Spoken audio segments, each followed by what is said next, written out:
प्रभु यीशु मसीह के मधुर और मीठे नाम में आज दिनांक 21 अक्टूबर दिन सोमवार को आप सब श्रोताओं का हम स्वागत करते हैं। आज के दिन के लिए जो वचन है वो लिया गया है उत्पत्ति की पुस्तक उसका 17 अध्याय 19 पद। तब परमेश्वर ने कहा, निश्चय तेरी पत्नी सारा के तुझसे एक पुत्र उत्पन्न होगा और तो उसका नाम इसहाक रखना, और मैं उसके साथ ऐसी वाचा बांधूंगा जो उसके पश्चात उसके वंश के लिए युग युग की वाचा होगी। यह इसहाक जन्म से पहले परमेश्वर द्वारा नामित लोगों की पंक्ति में दूसरे स्थान पे है। इसहाक नाम का अर्थ है हंसी, दिल की खुशी और मुस्कान। इसहाक का नाम जन्म से पहले रखा गया। स्वदूत ने इसहाक के जन्म की घोषणा इस्माइल के जन्म से पहले ही कर दी थी। इसहाक प्रतिज्ञा का पुत्र था। इस्माइल शरीर के अनुसार जन्मा हुआ दासी हागार से जन्मा था। गलतियों की पुस्तक उसका 4 अध्याय 28 और 29 पद बताता है कि हे भाइयों, हम इसहाक की नई प्रतिज्ञा की संतान है, और जैसा उस समय शरीर के अनुसार जन्मा हुआ आत्मा के अनुसार जन्मे हुए को सताता था, वैसा ही अब भी होता है। प्रियो, चाहे इस्माइल ने इसहाक को कितना ही मजाक उड़ाया, लेकिन इसहाक हमेशा हंसता था, क्योंकि उसके नाम में दिखता है।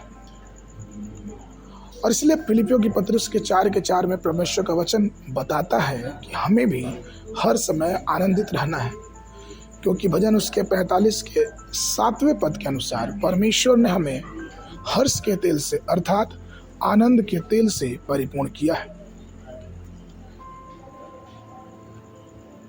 प्रभु ने हमें अपनी हर्ष के तेल से आनंदित किया, इसीलिए हमें चाहिए कि हम परमेश्वर के नाम में हमेशा ही आनंदित रहें, खुश रहें और हमेशा ही परमेश्वर की बड़ाई और परमेश्वर की स्तुति करते रहें। हबक्कुक की पुस्तक उसका 3 अध्याय 17 और 18 पद इस प्रकार से कहता है, चाहे अंजीर के पेड़ में फूल न लगे, न दाखलताओं में फल लगे, चाहे जैतून के पेड़ की मेहनत बेकार हो जाए और खेत में अन्न न हो, चाहे भेड़ बकरी बाड़े से अलग हो जाए और खलिहानों में गाय बैल ना रहे, तब भी मैं यहोवा में आनंदित रहूंगा, मैं अपने उद्धारकर्ता परमेश्वर में आनंदित रहूंगा। प्रियो, सबसे बड़ी चीज़ है कि हमें चाहिए कि हमें हर समय आनंदित रहना है। हम राजा यहोशापात के समान इस बात को कह सके कि लोग और दुश्मन मेरे विरोध उठे, लेकिन परमेश्वर ने उनको नष्ट किया और परमेश्वर ने मुझे आनंदित किया। इसलिए हर समय हर पल प्रभु में आनंदित रहें और प्रभु के नाम की स्तुति और बड़ाई करते रहें। आज के मनन के लिए भजन संहिता 126 उसका 2 पद। तब हम आनंद से हंसते और जय जयकार करने लगे।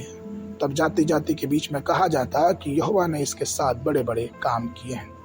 बाइबल अध्ययन के लिए सुबह के समय यशायाह नबी की पुस्तक उसका 62, 63 और 64 अध्याय, शाम के समय 1 तीमुथियुस उसका 1 अध्याय। परमेश्वर आप सबको आशीष दे।